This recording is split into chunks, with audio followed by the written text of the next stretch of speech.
Hello guys, welcome to Code Bashers. आज का हमारा क्वेश्चन है मैक्सिमम सर्कुलर सम सब एरे। इस वीडियो को आगे बढ़ाने से पहले मैं ऐसा एज्यूम कर रहा हूँ कि आप सबको कैडेंस एल्गोरिथम आती होगी। अगर आपको कैडेंस एल्गोरिथम नहीं आती तो आप हमारे चैनल की प्रीवियस वीडियो देख सकते हैं। उसमें हमने कैडेंस एल्गोरिथम बिल्कुल डिटेल में समझाई है। तो चलिए अब इस वीडियो को आगे बढ़ाते हैं। हमें इस क्वेश्चन में एक एरे दे रखा है जो कि सर्कुलर है। हमें उस सर्कुलर एरे में से एक ऐसा सब एरे फाइंड करना है जिसका सम मैक्सिमम हो बाकी सारे सब एरे से। अब ये एरे वैसे तो नॉर्मल एरे है, लेकिन एक्चुअल में ये एरे सर्कुलर है। सर्कुलर का मतलब ये है कि जो लास्ट एलिमेंट है वो हमारे फर्स्ट एलिमेंट से कनेक्टेड है। मतलब जो हमारा एरे है वो एक्चुअल में एक रिंग शेप का स्ट्रक्चर है। और हमें अब इस रिंग शेप के स्ट्रक्चर से हमें एक सब एरे फाइंड करना है जिसकी वैल्यू मैक्सिमम है।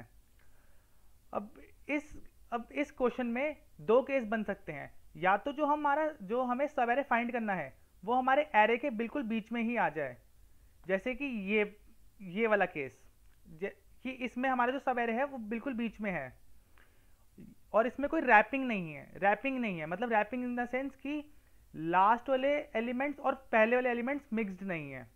अब या तो हमारा दूसरा केस बन सकता है जिसमें रैपिंग है, मतलब जो हमारा सब एरे बन रहा है उसमें थोड़े से एलिमेंट पीछे वाले हैं और थोड़े से एलिमेंट्स आगे वाले हैं। हमारे पास इस क्वेश्चन में यही दो केस बन सकते हैं। एक केस जिसमें सब एरे बीच में आ रहा है, मैक्सिमम सब एरे, और एक केस जिसमें आधे एलिमेंट्स पीछे हैं और आधे एलिमेंट्स आगे। अब जब हमारे पास एक एरे दे रखा होगा तब हमें तो नहीं पता होगा कि उसमें केस 1 लग रहा है या केस 2 लग रहा है। तो हम उस एरे में हम दोनों केस लगाएंगे, 1 भी और 2 भी, और हम देख लेंगे कि कौन से केस से हमारा आंसर ज़्यादा आ रहा है। जो भी केस से आंसर ज़्यादा आ रहा होगा उसी वैल्यू को हम रिटर्न कर देंगे। अब हम देखते हैं कि अगर हमारे पास केस 1 है तो हम इसे सॉल्व कैसे करेंगे।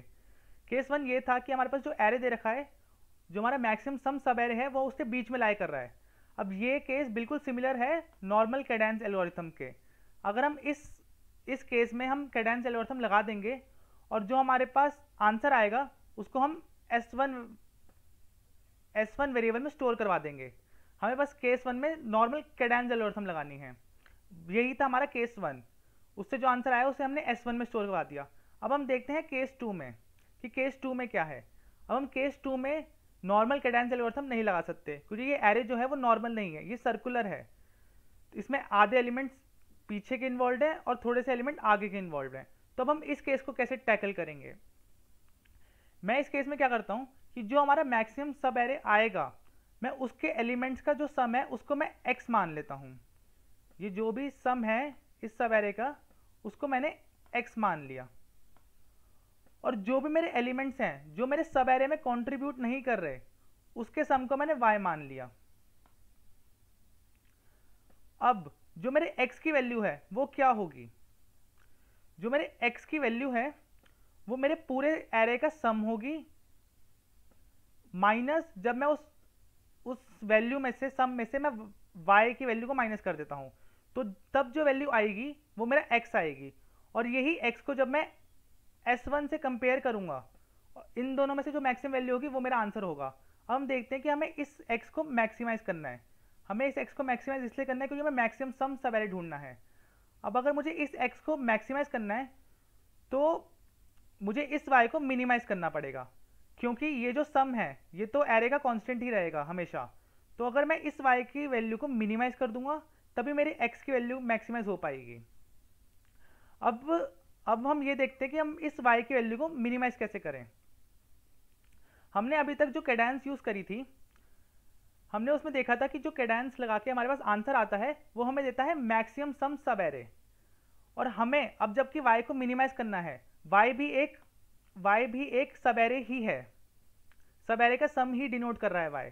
तो अगर हम y की वैल्यू को मिनिमाइज करना चाहते हैं तो हमें इस पूरे एरे में से एक ऐसा सब एरे ढूंढना पड़ेगा जिसका जो सम है वो मिनिमम हो। तो ऑटोमेटिकली जब हमारे पास एक ऐसा सब एरे आ जाएगा जिसका सम मिनिमम है तो हमारे यहाँ पे x की वैल्यू मैक्सिमाइज हो जाएगी। तो हम अब मिनिमम सब एरे कैसे फाइंड करें। हम मिनिमम सब एरे नॉर्मल कैडेंस से ही निकाल सकते हैं, बस हमें कैडेंस की एल्गोरिथम में थोड़े बहुत चेंजेस करने होंगे। अब हम देखते हैं कि वो चेंजेस क्या हैं। यहाँ पर मेरे पास दो कोड लिखे हुए हैं। लेफ्ट में मेरे पास है कैडेंस जो मेरे को मैक्सिमम सम सब एरे देगी, और राइट में मेरे पास है कैडेंस जो मुझे मिनिमम सम सब एरे देगी। अब हमने इसमें चेंजेस क्या करे हैं, आपको मैक्सिमम सम सब एरे का कोड तो फैमिलियर ही होगा। अब देख लेते हैं कि चेंजेस क्या हैं। हमने इसमें मैक्स सम जो लिया था, जो हमारा मैक्सिमम सम स्टोर कर रहा था, एक मिनट, जो हमारा मैक्सिमम सम स्टोर कर रहा था उसको हमने इंट मिन से इनिशियलाइज किया था। यहाँ पे हमें मिनिमम सम स्टोर करवाना है, तो इसलिए हमने उसे इंट मैक्स से इनिशियलाइज कर दिया। हमने लूप दोनों में सेम नॉर्मल चलाया।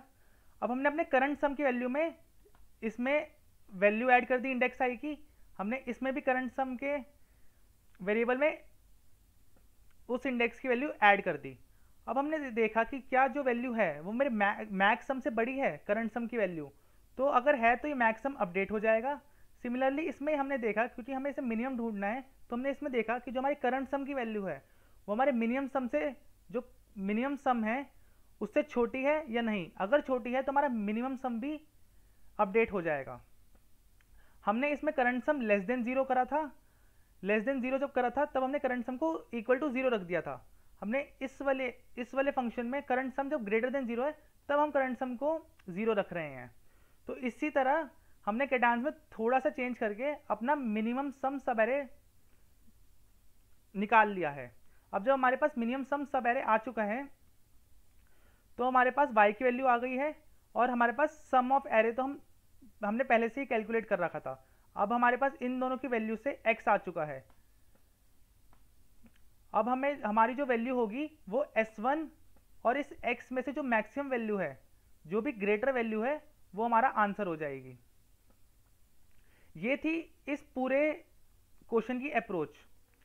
अब हम देखते हैं कि ये जो हमने अप्रोच डिस्कस करी है उसका ड्रॉबैक क्या है। इस अप्रोच का सिर्फ एक ही ड्रॉबैक है कि जब भी हमारा एरे पूरा नेगेटिव होगा तो ये अप्रोच हमारी गलत आंसर देगी। इसका एग्जाम्पल देख लेते हैं। जैसे हमारा एरे है -1, -2, -3। जब हम इसमें केस 1 लगाते हैं, मतलब नॉर्मल कैडेंस लगाएंगे, तो हमें आंसर जो आएगा वो आएगा -1।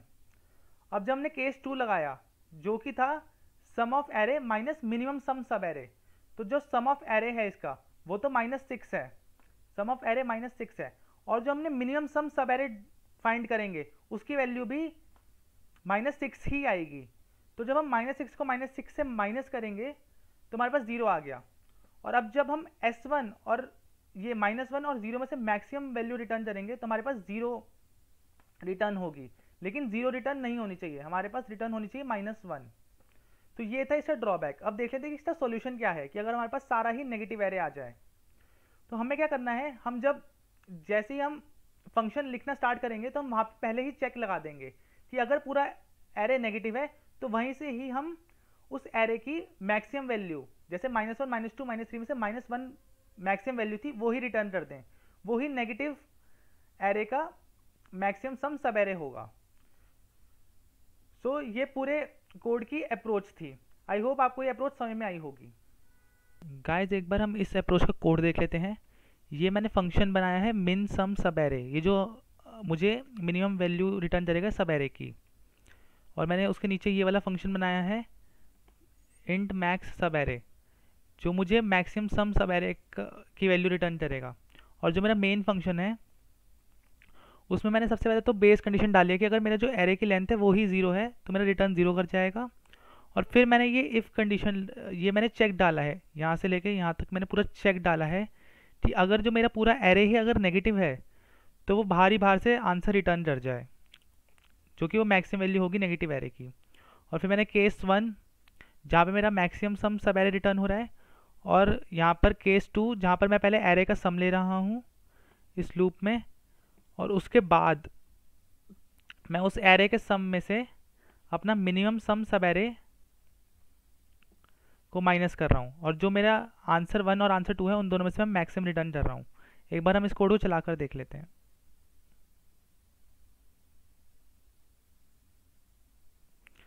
सो गाइस ये एक्सेप्ट हो रहा है, एक बार सबमिट करके देख लेते हैं।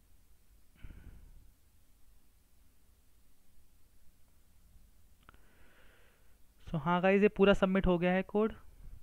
आई होप आपको ये वीडियो अच्छी लगी होगी। Thank you.